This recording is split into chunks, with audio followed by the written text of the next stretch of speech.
मारवाड़ी अस्पताल की 110वीं स्थापना दिवस वर्षगांठ पर मुख्यमंत्री हेमंत बिश्व शर्मा ने मारवाड़ी समाज की सेवा भावना और असम के विकास में उनके योगदान की खुलकर सराहना की। सुनिए, मारवाड़ी समाज के लिए मुख्यमंत्री ने क्या कहा।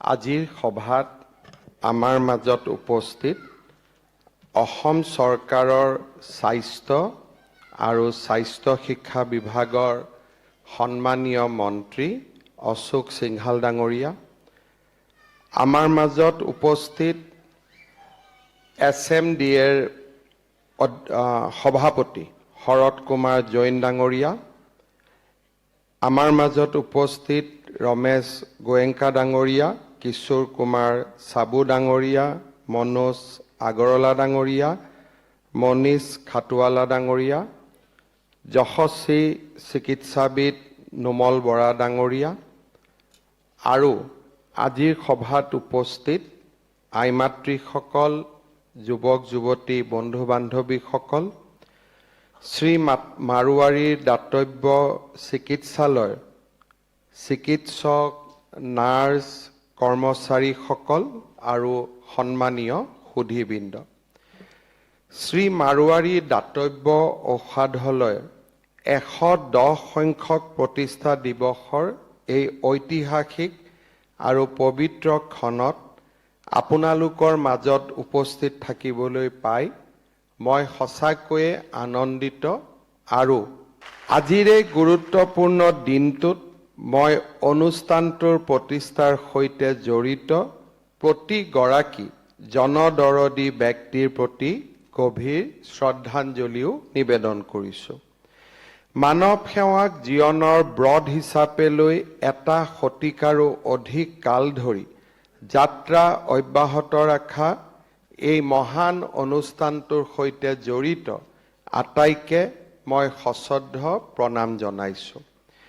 এই চিকিৎসালয়ৰ প্ৰতিগৰাকী চিকিৎসক, নাৰ্ছ, পেৰামেডিক্স আৰু বিভিন্ন বিভাগত কাম কৰা প্ৰতিগৰাকী অৱসৰপ্ৰাপ্ত কৰ্মচাৰী আৰু বৰ্তমান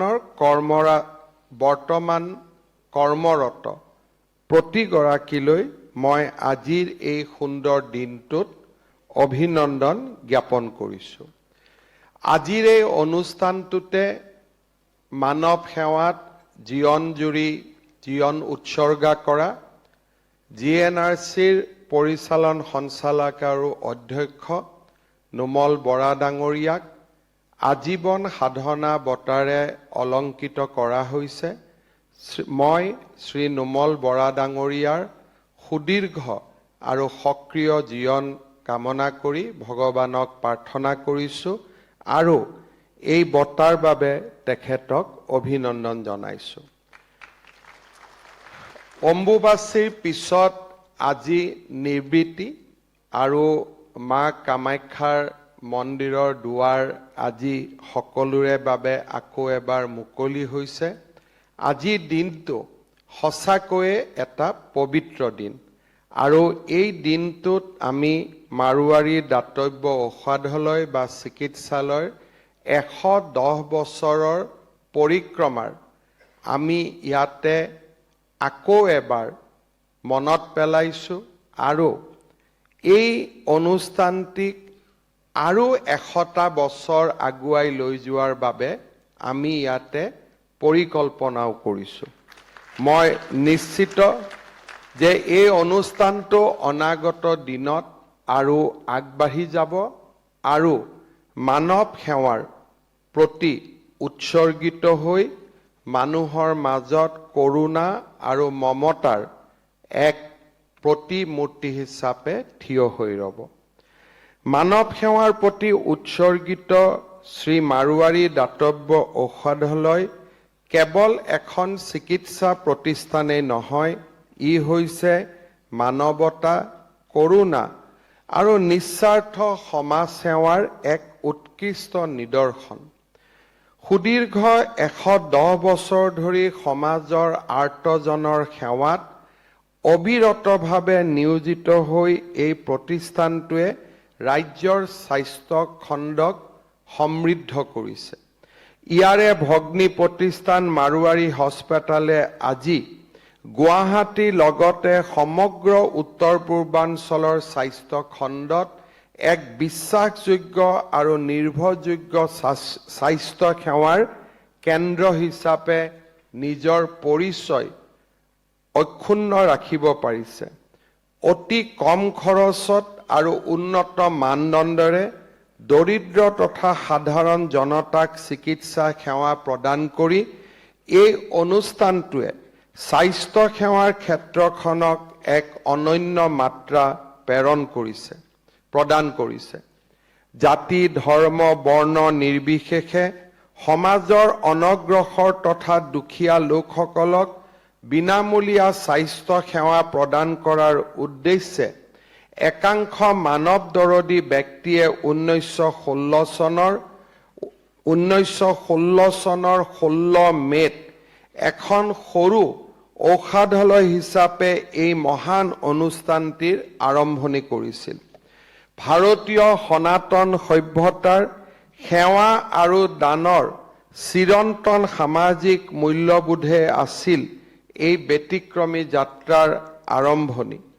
ইয়াৰ অধীনত 1950 চনত ফাঁচী বজাৰত এখন OPD ডিস্পেন্সাৰী স্থাপন কৰা হয়।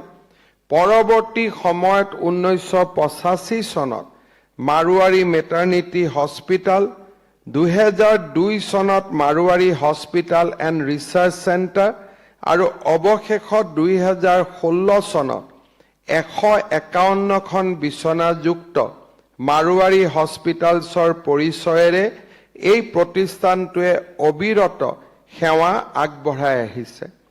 প্ৰতিষ্ঠানটোৰ প্ৰতিষ্ঠাপকসকলৰ সপোনৰ সৈতে সংগতি ৰাখি চিকিৎসালয়খনে জনসাধাৰণক উন্নত স্বাস্থ্য সেৱাৰ প্ৰদান কৰাৰ লগতে সুলভ মূল্যত চিকিৎসা সেৱা আগবঢ়াই এটা বিশাল পৰিক্ৰমা ইতিমধ্যে পাৰ কৰিছে। প্ৰসূতি সেৱাৰ ক্ষেত্ৰত মাৰোৱাৰী মেটাৰনিটি হস্পিটাল এক উৎকৃষ্টতাৰ কেন্দ্ৰত পৰিণত হৈছে। কোভিড মহামাৰীৰ সময়ত এই প্ৰতিষ্ঠানে লোৱা গুৰুত্বপূৰ্ণ সেৱা আমাৰ ৰাজ্যৰ স্বাস্থ্য সেৱাৰ লগত মানৱ সেৱাৰ ইতিহাসতো সদায়ে স্মৰণীয় হৈ ৰব। কোভিডৰ সময়ত ৰাজ্যৰ স্বাস্থ্য মন্ত্ৰী হিচাপে মই কাৰ্যনিৰ্বাহ কৰিছিলোঁ আৰু সেই সময়ত আমাৰ মাৰোৱাৰী হস্পিটাল আৰু বৃহত্তৰ হিন্দীভাষী সমাজখনে যি ধৰণে জনতাৰ সেৱা কৰিছিল সি আজিও মোৰ মানসপটত সজীৱ হৈ আছে আৰু সঁচাকৈ তাৰ বাবে আমি আপোনালোকৰ ওচৰত ধন্যবাদৰ পাত্ৰ। বৰ্তমান ৰাজ্যৰ শীৰ্ষস্থানীয় চিকিৎসালয়সমূহৰ অন্যতম মাৰোৱাৰী হস্পিটালে সুলভ মূল্যত বিভিন্ন বিশেষজ্ঞ সেৱাৰ লগতে অত্যাধুনিক ICU, NICU, PICUৰ উন্নত মানৰ জৰুৰীকালীন সেৱা প্ৰদান কৰি দৰিদ্ৰ পৰিয়ালসমূহৰ বাবে বিপদৰ সাৰথিত পৰিণত হৈছে।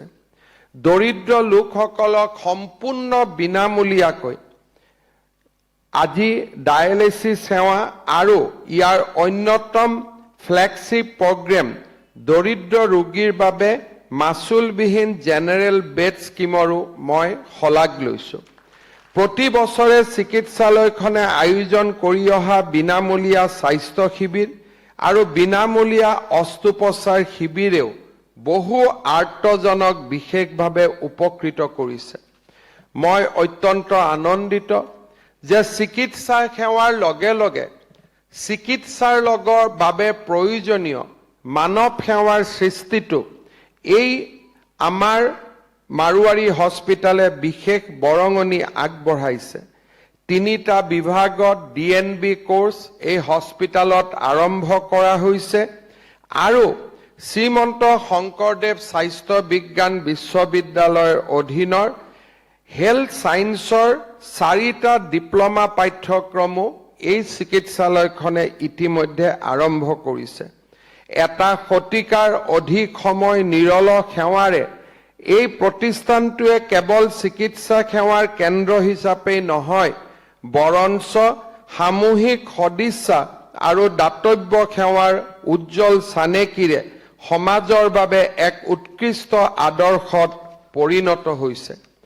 এই চিকিৎসালয়খনৰ যিটো পৰিক্ৰমা তাক মই ওচৰৰ পৰা দেখাৰ মোৰ সৌভাগ্য হৈছিল। 2006 চনত স্বাস্থ্য মন্ত্ৰী হিচাপে দায়িত্ব লোৱাৰ পিছত কেইবাবাৰো এই হস্পিটালত অহাৰ মোৰ সৌভাগ্য হৈছিল। হস্পিটালৰ ভূমি আদিৰ সমস্যা সমাধান কৰাৰ ক্ষেত্ৰতো সৰুকৈ ভূমিকা পালন কৰাৰ মোৰ সৌভাগ্য হৈছিল। আৰু মই নিৰন্তৰভাৱে দেখা পাওঁ যে আমাৰ মাৰোৱাৰী সমাজৰ ভিতৰৰ পৰা এই হস্পিটালখনক জীৱন্ত কৰি ৰখা, দৰিদ্ৰজনৰ প্ৰতি সেৱা আগবঢ়োৱা আৰু সমাজৰ বাবে কিবা এটা কৰাৰ অদ্ভুত ইচ্ছা শক্তি এই হস্পিটালখনৰ উত্তৰণৰ লগত জড়িত হৈ আছে। শতিকাগৰকা এই প্ৰতিষ্ঠানখনৰ অসমৰ জনজীৱনক সমৃদ্ধ কৰাত আমাৰ মাৰোৱাৰী সমাজে আগবঢ়াই অহা অৱদানৰ এক জীৱন্ত উদাহৰণ। আজিৰ এই মহান উপলক্ষত মই অকণমান অসমৰ মাৰোৱাৰী সমাজৰ ইতিহাসৰ বিষয়েও আমাৰ অসমৰ নতুন প্ৰজন্মই যাতে জানিব পাৰে তাৰ কাৰণে মই অকণমান আলোকপাত কৰিব বিচাৰিছোঁ। বহুতে ভাবে যে অসমৰ মাৰোৱাৰী সমাজ যোৱা কেইটামান বছৰত অসমত আহি উপস্থিত হৈছে। 110 বছৰৰ এই চিকিৎসালয়খনে প্ৰমাণ কৰে যে আমাৰ অসমৰ মাৰোৱাৰী সমাজৰ অসমৰ মাটি আৰু পানীৰ লগত থকা এক দীঘলীয়া সম্পৰ্ক। 110 বছৰৰ এই হস্পিটালখনেই এক জীৱন্ত সাক্ষী যে আমাৰ মাৰোৱাৰী সমাজখনৰ অসমৰ লগত কিমান দীঘলীয়া সম্পৰ্ক আছে। মই মনত পেলাওঁ আজিৰ পৰা প্ৰায় 470 বছৰ পূৰ্বে কোচ ৰজা নৰনাৰায়ণৰ আমন্ত্ৰণত সেনাবাহিনীৰ চৰ্দাৰ বিজয় সিং অসমলৈ অহা প্ৰথমগৰাকী মাৰোৱাৰী ব্যক্তি আছিল। 1826 চনত ইয়াণ্ডাবু সন্ধিৰ সময়ত অসমত 4টা মাৰোৱাৰী ব্যৱসায়িক প্ৰতিষ্ঠান থকাৰ প্ৰমাণ ইতিহাসে যোগান ধৰে। 1800 শতিকাৰ সময়ছোৱাত গোৱালপাৰাত পোদ্দাৰ নামৰ এটা ব্যৱসায়িক প্ৰতিষ্ঠানৰ উল্লেখ পোৱা যায়। সেই সময়ছোৱাতে অসমলৈ আহি ইয়াত বসবাস কৰি এজন সফল ব্যৱসায়ী হিচাপে মূৰ দাঙি উঠা এটা নাম আছিল নৱৰংগৰাম আগৰৱাল। আগৰৱালা বংশৰ পৰৱৰ্তী প্ৰজন্মসমূহে পিছলৈ অসমীয়া ভাষা সাহিত্যৰ বিকাশত এক ডাঙৰ ভূমিকা পালন কৰিলে। তেওঁলোকৰ ভিতৰত আনন্দ চন্দ্ৰ আগৰৱাল, চন্দ্ৰকুমাৰ আগৰৱাল, ৰূপকোঁৱৰ জ্যোতিপ্ৰসাদ আগৰৱালাৰ দৰে মহান ব্যক্তিসকল অন্তৰ্ভুক্ত হৈ আছে। সময়ৰ লগে লগে অসমলৈ মাৰোৱাৰী লোকসকলৰ আগমন বৃদ্ধি পালে। আজি মাৰোৱাৰী লোকসকল অসমৰ জনগাঁথনিৰ এক গুৰুত্বপূৰ্ণ অংগ হৈ পৰিছে। অসমলৈ আহি স্থায়ীভাৱে বসবাস কৰা মাৰোৱাৰী লোকসকলে আমাৰ ৰাজ্যৰ বৈচিত্ৰ্যময় সাংস্কৃতিক পৰম্পৰাক আৰু অধিক সমৃদ্ধ কৰিছে। অসমীয়া ভাষাৰ ক্ষেত্ৰতো সদায়ে মাৰোৱাৰী সমাজে গুৰুত্বপূৰ্ণ অৱদান যোগাই আহিছে। 1860 চনত বিজয় সিঙৰ নাতি তথা হৰিপ্ৰসাদ চৌধুৰীৰ পুত্ৰ গোবিন্দৰাম চৌধুৰীয়ে অসমীয়া ভাষাত পুথি ৰচনা কৰিছিল। তেওঁ হয়তো প্ৰথমগৰাকী এনে মাৰোৱাৰী লেখক আছিল যিয়ে অসমীয়া ভাষাত কিতাপ লিখিছিল। পৰৱৰ্তী সময়ত দেৱী প্ৰসাদ বাগদুৰীয়া, ডক্টৰ সাবৰমল সাংগানেৰিয়া, কাপুৰচান্দ জৈন, পদুম কুমাৰ জৈন, ছগনলাল জৈন, ডক্টৰ শ্যাম সুন্দৰ হৰলালকা, গোপাল জালান, শ্যাম সুন্দৰ জালান, চিৰঞ্জীৱ জৈন, উমেশ খণ্ডেলিয়া, বিজয় আগৰৱালা, কিশোৰ জৈন, ছবিলাল জৈন, ৰাজকুমাৰ ঝাংকাৰী, ডক্টৰ নিৰ্মল চাহেৱালা, যুগল মহেশ্বৰী, নন্দকিশোৰ মহেশ্বৰী আদি বহু মাৰোৱাৰী লিখকে অসমীয়া ভাষাত বিভিন্ন গ্ৰন্থ ৰচনা কৰি অসমীয়া সাহিত্যক সমৃদ্ধ কৰিছে। অসমৰ মাৰোৱাৰী সমাজে মানৱ কল্যাণৰ বাবে অসমত বিদ্যালয়, মহাবিদ্যালয়, চিকিৎসালয় আদি নিৰ্মাণত বহু দিনৰ পৰা অনন্য অৰিহণা যোগাই আহিছে।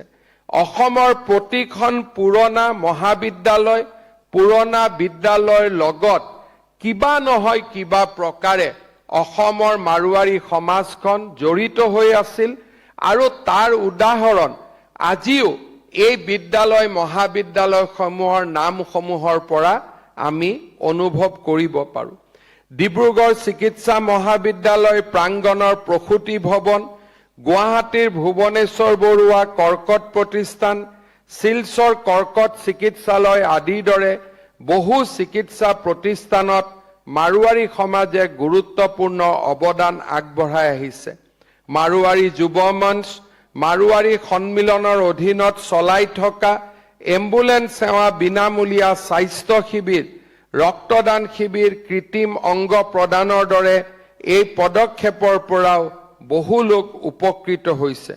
মানৱ সেৱাৰ উপৰিও অসমৰ ব্যৱসায় আৰু উদ্যোগীকৰণৰ ক্ষেত্ৰতো মাৰোৱাৰী লোকসকলৰ অপৰিসীম অৱদান আছে। ৰাজ্যৰ যুৱক যুৱতীসকলে এই প্ৰতিষ্ঠানসমূহৰ পৰা সংস্থাপনৰ সুবিধা পাইছে। আজিৰ এই দিনটোত মই পুনৰ এবাৰ অসমৰ মাৰোৱাৰী সমাজখনক অসম মাতৃক সমৃদ্ধ কৰাৰ বাবে আৰু অসমৰ প্ৰতি সেৱা আগবঢ়োৱাৰ বাবে মই অসমৰ সমগ্ৰ মাৰোৱাৰী সমাজখনক আজিৰ দিনটোতে কৃতজ্ঞতা আৰু ধন্যবাদ আগবঢ়াইছো। মাৰোৱাৰী চিকিৎসালয়ৰ এই বিৰামহীন যাত্ৰাত এই প্ৰতিষ্ঠানখনৰ চিকিৎসক, নাৰ্ছ, কৰ্মচাৰী সকলোৰে সেৱা জড়িত হৈ আছে। আজিৰ এই দিনটোত মই পুনৰ এবাৰ এই চিকিৎসালয়খনত নিস্বাৰ্থভাৱে কাম কৰা প্ৰতিগৰাকী চিকিৎসক, নাৰ্ছ, পেৰামেডিক্স, কৰ্মচাৰী, যিসকল অৱসৰ পালে তেওঁলোকক আৰু যিসকলে কাম কৰি আছে তেওঁলোককো মই পুনৰ এবাৰ ধন্যবাদ আৰু কৃতজ্ঞতা জনাইছো। আমাৰ স্বাস্থ্য সেৱা